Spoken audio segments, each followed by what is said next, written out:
But my sister and my mom, I was supposed to go visit for the holidays, you know? And because I was working in the hospital and in direct contact with COVID patients at that time, my sister, my sister called me up and was like, when I first started working in the hospital, called me up. She was like, we're scared because, you can expose the children to COVID, which made me feel horrible too, because that kind of like treats me like I'm a person that would put anybody at risk to be harmed. And quite the contrary, I'm putting my life on the line to save people and to help people and to do what other people aren't. And you're gonna sit there and tell me that basically don't come around. And it felt bad. It felt really like horrible like that when you're, especially because you're grieving still too, and it's the first holiday without family members that you had in your life since you were little. And so I needed support. I needed a lot of support. I needed a lot of support rather than sabotage, rather than, jealousy, gossiping, smear campaign, lies about my character and who I was, and then, cause I know that it was like, it must have been made up because my one cousin asked me cause I still talk to some people through my family, the ones that didn't shaft me like that. There's a few that are good. So when my one cousin he goes, what happened, Jack? He goes, did you just like not want to work? You just not wanted to work, huh? No, that's never the case. It killed me. I was a workaholic. If anybody knows me, I'd work 60, 70 more hours than that. If you know me or if I work for you, I work my ass off. So that right there was just like, okay, so they're doing the smear campaign and making me out to be somebody I'm not or whatever. Yeah, so it was a lot to go through, but the thing was, like, I had family members that they just didn't care. They went when I was like down and out. I could have used that money. Like I said, I had lived off savings while I was home because I had taken a pay cut to go work at the damn hospital because I wanted to help and I didn't want to sit home. I was getting I was getting unemployment. I could have just stayed and did that. I probably should have just stayed and did that. So I had taken a pay cut and then I was living off my savings, right?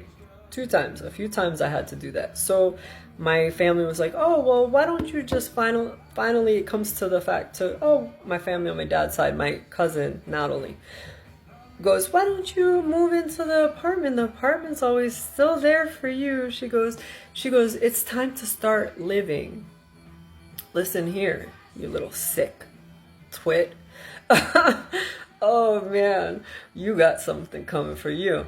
But anyhow, yeah, so she goes, it's time to start living. And she goes, you only have to pay a third, this, that, other thing until I got there. I couldn't find jobs because they had people there that when you're that connected, you have a lot of ties you can pull, a lot of strings you can pull, and a lot of people that in different various institutions, government institutions, banks, yeah, jobs. You end up not being you. Yeah, it's just it's horrible when they do like a smear campaign like that, and that's why I say it's a gang.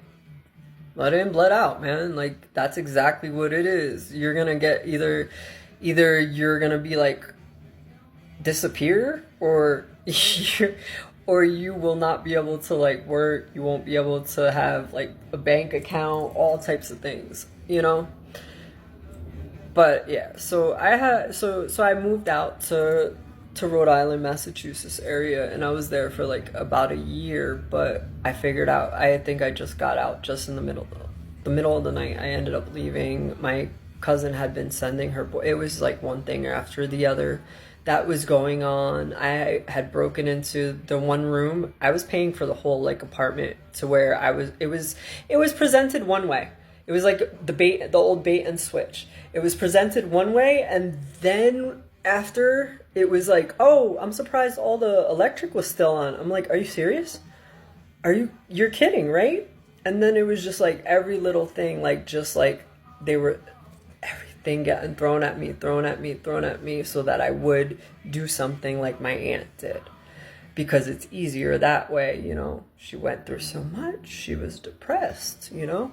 What could we have done? We tried to help her. We're so good. We tried to help her. We tried everything. But they tried everything but actually helping me. Yeah, they tried to help me. They tried to help me. They tried to help me. Lock, stock, and two smoking barrels. They tried to help me, right? Yeah. So anyway, so I was going through all that, and like I said, none of this is lying. None of this is lying, regardless of what people say. I'm to the point in my life, I don't give a shit. You think I made it through all that? You think I made it through hell to just get to care what anybody thinks about me? Like I said, if you made it through something like that, you think you're gonna worry about what comes your way? Nope. I've already been carried through the lion's den, right? The flames never touched me. The flames never even touched me. Yeah. So anyway, more recently, I have these people coming back into my life, or trying to come back into my life, that I had already gotten rid of, and that tells me that because I don't think about them like that. Like it's sad. There's a little sadness, and it's like grieving a family lost, like people lost. Like that's what it feels like. People died to me and just are gone, and I had to grieve what was, because like I said, I do like to think of those happy memories and think at those times when we were going through happy memories that it wasn't you that did all this darkness and like all the stuff that you guys did do to me. Because even my aunt that just came back, I've told her to leave me alone.